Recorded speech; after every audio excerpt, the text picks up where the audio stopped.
Salams from the People's Dispatch studios here in New Delhi. I'm Siddhant Ani and you're watching Daily Debrief. On the show today, the race for the 2024 White House kicks off in the US. What really happened at the G20 summit in Bali and how a radical rethink of public health finance can change the future of how the world deals with pandemic. First up, former President Donald Trump has announced his intention to run for the Republican Party ticket for the 2024 US presidential elections. The announcement came in the wake of a less than expected showing for the GOP in the midterms. Trump had of course been among those who predicted a Republican sweep. But that was not to be. Despite his very problematic record as president, Trump remains popular with a large chunk of Republican voters. Prashant is in studio now to talk about how the Trump legacy will play out over the next 2 years and also what damage losing the House majority will do to the Democrats. Prashant, Trump's announcement of his candidacy widely expected, of course. What do you make of it coming as quickly as it has? Right. So there's a lot of things to cover on this. We can't cover it in 2.5 minutes. But a couple of interesting things, of course, Trump's candidacy being announced at a time when, his prestige is really not very high because we've had recent US midterm elections. A lot of the candidates he had endorsed failed to perform well, failed to win. It also, multiple reports do indicate that the kind of questioning of election results that he and his supporters have been indulging in. The Democrats were actually able to tap into that and, portray themselves as defenders of democracy against Trump and the right wing. And this may have yielded results in elections in certain areas. And that's what a lot of the reports say. So generally, there is a lot of wariness and skepticism about Trump right now, even among sections of the Republicans, especially sections of the more elite Republicans who are actually very unsure about the fact of whether Trump can be there, carrying their banners in the 2024 presidential elections. Now, important to note that among the mass base, he still enjoys a huge amount of support. I think the numbers are around 80% of Republicans still support him, much lesser than 2020, but still considerable number. Yeah. And we don't really have an alternative candidate yet. But there have been mentions of, for instance, Ron DeSantis, the governor of Florida, who's been seen as a Trump light, in some senses more sophisticated, but doing exactly the same things. But it's still too early to say.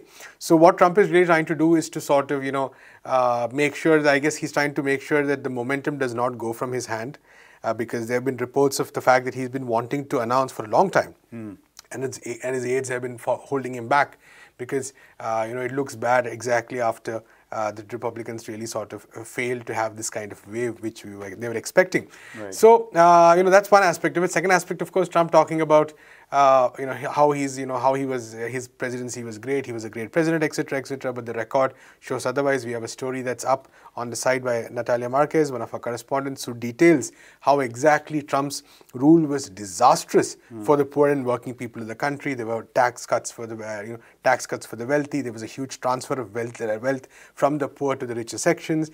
For instance, the expenditure to the CDC was cut, which may have affected COVID-19 preparation. Trump's handling of COVID-19 was disastrous. Yeah. He walked out of the Paris Agreement. So, and let's also be very clear to the fact that internationally, while Trump in some senses may not have been such an active warmonger as Biden is right now, nonetheless with the issue of Iran, on the issue of China, on the issue of Cuba, he took exactly disastrous stances on Venezuela, for instance, which really affected world peace, which really caused suffering to millions of people. So this is Trump's record. It's very much out there. Of course, his party may not mind any of this, but I think for the larger, for the people of America and the people of the world, it's actually pretty much worth noting. But right now, the key question for him is that he also has legal troubles, as we know. The key question for him is whether he'll actually be able to unite his party behind him in the coming 2 years. And that's a lot of time as far as elections are concerned. As far as the United States is concerned, so much could change. So he's off. He started his race, as they say. Yeah. But whether that's a head start. Exactly, whether it's a plus point or a minus point, time alone will tell. All right. We were talking also about the House of Representatives and the Republicans taking a narrow majority there and wresting control. One of the things likely to happen is the end to the January 6th investigations and a new round of investigations in the mold of Trump's vindictiveness, perhaps likely to come, which will create more embarrassment for Biden and the Democratic Party. Absolutely. So the US House of Representatives, like you said, the Democrats have got Republicans have got 18 seats as of time of recording.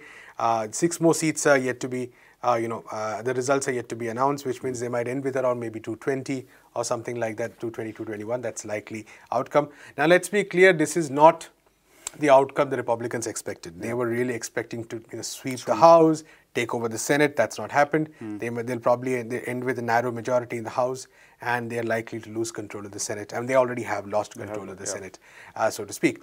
So what we're looking at definitely is gridlock. There's no question about that, because you'll have one House controlled by the Republicans, one controlled by the Democrats, which means passing any legislature is going to be increasingly very difficult, because the Republicans are going to use these next 2 years to mount a very offensive, very aggressive campaign against Joe Biden and the Democrats. There'll be a lot of grandstanding, there'll be a lot of rhetoric, and the Democrats, of course, are going to do exactly the same.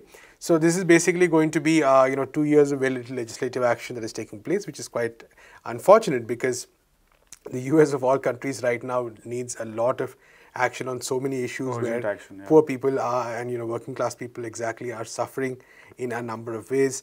And now what you're basically going to see is pretty much a three-pronged fight, so to speak. And on the other hand, there might be, I don't think this will actually extend to foreign policy, because as we know, when it comes to what is called the imperialist goals, the United States, the Republicans and Democrats are often pretty much on the same page. When it comes to funding the war on Ukraine, I don't think they're going to have any differences. Yeah, we talked also about the nuclear posture that Biden administration Exactly. So I don't think on that aspect there are going to be too many differences. But as far as domestic politics and domestic policy is concerned, there, we are going to see, I think, a very fractious 2 years. Now, whether some coalitions might be built across the aisle or not, it's a question. It might be. We're not discounting it. It is possible, because there might be some strange alliances that take place in Congress as well.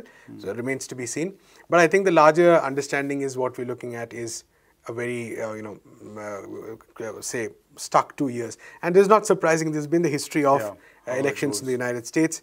Every midterm, what we see is that the party opposite to the president, opposing the president, takes control of the legislature, and then we have 2 years of complete deadlock. Sometimes even passing a budget becomes difficult. That's kind of how dysfunctional US politics has become at this point, because it is so completely controlled by my interests, corporate interests, by big money, for whom both the Republicans and Democrats can be tapped in to serve their own agenda. So that's what I think are likely to see in the next 2 years. All right, thanks very much for that update, Prashant. The G20 summit concluded in Bali with a lot of press attention, a lot of talking, and what else? Dr. Abdul Rahman has been keeping a close watch on proceedings and is in studio now to tell us what exactly went on. Abdul, another leg of summit season sort of coming to a close, or another at least location at which a summit was happening. Post-pandemic, it's probably natural that world leaders want to get out a bit and travel a bit. But in terms of concrete decision-making from any of these, not so much coming through. How are you looking at the G20 summit, and was it anything more than just a chance for these leaders to meet each other in the flesh and suss each other out, or was there some developments worth noting? If you look at the proceedings of the last 2 days and the reports which have come in different media, of course, there is nothing substantial which you can say is a development, which could be recognized as some path-breaking thing which has happened in last 2 days in Bali. Apart from the fact that there were some experiments of conducting the meeting, particularly the bilateral meetings between different countries which were organized. Apart from that, no major development. Ukraine war dominated the proceedings for 2 days. Particularly the missile attack in Poland created a kind of situation which could have escalated anywhere, where even US went out of the summit and kind of called for G7 meeting and NATO meeting to kind of discuss it. So you can understand that the overall discussion around in Bali for 2 days basically was dominated by the war in Ukraine and the effect it is causing on the global economy. Though as if in the reports, media reports, there were no solutions, there were no resolutions put forward by anyone apart from the US push to basically put Russia into the corner, kind of force the G20 to adopt a common resolution condemning the war in Ukraine and making it a war of Russia. Thankfully, none of those things happened for various reasons. And because, of course, we know that overall composition of G20 is not as one-sided as the G7 and NATO is. So the other countries, particularly the countries from the BRICS, so China, Russia, South Africa, Iran and others, they were trying to kind of make the discussion much more concrete on the issues they are facing on the daily basis. But it seems that the Western countries, the US and its allies, in European allies, were not in any, had no intention to make it a kind of, yeah. So this, sadly, this is what we get after 2 days of G20 summit this time. All right. Where do we go from here? I know it's like a very broad question to ask, but there are some critical issues facing, present leadership. COP27 is also in week 2, and that is likely to continue with some, hopefully, decision-making happening there. So how do you see conversations sort of proceeding over the next few months?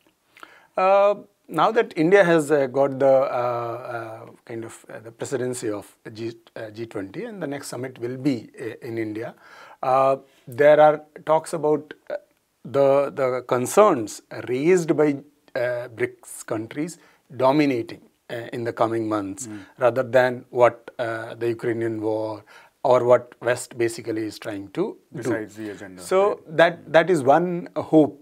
Apart from that, at least in the proceedings in last 2 days, there is nothing concrete on agenda. See, Africa, for example, is only represented by one country, South Africa, and the African Union has been trying to push for its membership or more representation from Africa. If you see, the Chinese did support the African Union's attempt to become a member, but the rest of the particularly the Western countries, did not respond on the issue. So that may be one of the issues which will be raised in the coming months about making it much more representative. Second, the most of the G20 countries, particularly the countries in Asia and Africa and Latin America, of course, have faced various kinds of sanctions imposed by the West. And that has been an issue of discussion in G20 in the past. Maybe that issue will be raised again. And that seems to be one of the agenda, particularly when you see in the run of the current G20, there was a bilateral discussion between China and US. It was thought to be more people thought that it will be much more fruitful than it turned out to be. But at least there was a positive discussion between both the countries, which have faced a kind of, you can say, some kind of Cold War-like situation, particularly US imposing sanctions on various Chinese enterprises, and a kind of chip war which is going on between, particularly because of the Biden administration's aggressive stance on that. So this is an issue which is faced by various countries in the G20, and that should be one of the agendas in the upcoming days. All right. Thanks very much for that, Abdul. And finally, a new report, Financial Justice for Pandemic Prevention, Preparedness and Response, was launched by the Geneva Global Health Hub a couple of days ago and highlights the shortcomings of the international community in redirecting finance to support public health, including, of course, the robust funding of pandemic prevention, preparedness and response. While tons of money is potentially available globally to invest on public health and managing any future pandemics, it is in the wrong hands. The pandemic emergency, with its associated socio-economic and environmental crises, has revealed that the world is at a critical moment and that business as usual cannot be the way forward. The pandemic-induced crises also opened a window for a radical redirection from an economic and financial justice lens. I spoke to Anna Vrachar of the People's Health Movement for more details on the report and its recommendations. Anna, good to have you back on Daily Debrief. This latest report, Anna, confirming perhaps a lot of what we already knew in terms of pandemic preparedness and responses, of course, but reaffirming it with some solid data to back it up. Could you give us the highlights? Sure. A new report by the Geneva Global Health Hub, which is an international network of organizations which work on different aspects of global health governance, has recently issued a report focusing on the financial aspects of pandemic prevention, response, and recovery. So this is an important topic because, as many will remember, the WHO has quite recently, during the COVID-19 pandemic, decided to initiate a negotiation process, a drafting process for a new international mechanism for addressing pandemic response. Right. And so we're expecting the first draft of that document in December. And so what the Geneva Global Health Hub decided to do was look a bit into, what have we seen during the pandemic when it comes to financing pandemic response. So, for example, they bring up the example of the World Bank's Pandemic Fund. And so this is something that was launched quite recently. But instead of actually contributing to ensuring a better pandemic preparedness among countries, it has essentially reinforced what we have seen in previous years. So it meant that low or next to non-participation by low and middle-income countries, which will mostly need the money to actually get their health systems and the rest of their public services going. Right. A charity-based approach, which is again not what we need if we compare it to a public services oriented approach. And so even if we look at these very, let's say, partial instruments, or not even that, we still see that even among high-income countries, they're not so popular. So the Pandemic Fund in particular, as of November 14, the day before this report was launched, it had only $1.4 billion pledged to it. And Right. then that leaves us with a $10.5 billion gap in comparison to what's expected and what's needed. So, what the report does is show that while we know that rich countries are very prepared to say the pandemic was unprecedented, it changed everything, it changed the way that we see health services, they're actually not ready to stand behind that claim. So they're not ready to change the financing that has shaped so many health systems across the world. They continue to insist on fiscal consolidation. They continue to insist on commercialization of healthcare. And as we have spoken many times here, that weakens health systems. It brings health further away from the people. It means that people die because health services are not accessible to them.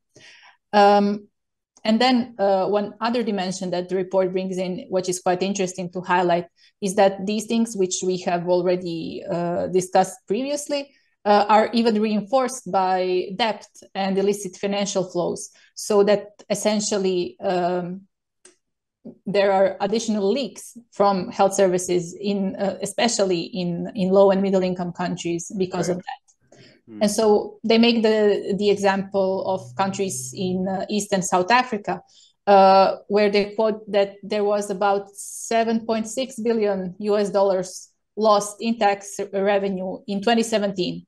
And this is only from two sources, so from two flows, illicit financial flows. And so essentially what this means is that there was much less money to invest in public services than it should have been possible. Right. The next part of it, Anna, is of course that the report also proposes a very clear-cut way, at least from a public health perspective, in which this can be sorted out actually, and in very clear terms stating that this is not a problem of resources or money, and the two are often, I suppose, used in conflated manners, but a problem of how it's allocated and how sort of who controls where it goes, profit essentially. That's right. And, I think that the report makes a very important claim, and that is that we need debt cancellation. if we actually want to see pandemic recovery and a healthier system of pandemic prevention and response. The report also looks at the solutions in the field of debt cancellation or essentially debt, which were offered by the G20 countries, by high-income countries. And so they show that instead of real debt cancellation, the things that the G20 brought to the table actually made very little impact. So the report quotes that during the pandemic, there were around 45 lower-income countries that applied for this new scheme by the G20, the Debt Service Suspension Initiative. But they were only granted a suspension of a little more over $10 billion when they actually continued to pay, and they paid up more than $36 billion during the pandemic. And so, it doesn't surprise that because of this approach, and these are also World Bank predictions, between 75 and 95 million more people in 2020 alone will be pushed into extreme poverty because the debt crisis is worsening. And again, as the international financial institutions themselves have noted, the period before the pandemic was one of rising debt. So, it's something that we should really be worried about, and that the people in high-income countries who have been warned about the effects of what this can cause should be acting in order to stop it. But thanks very much for that important update, Anna, today. Right, and that's a wrap for this episode of the Daily Debrief. As always, for more details on these stories, we invite you to head to our website, peoplesdispatch.org. And of course, give us a follow on the social media platform of your choice for regular updates on the work we do. We'll be back tomorrow with another episode of the show. Until then, thank you very much for watching. Goodbye.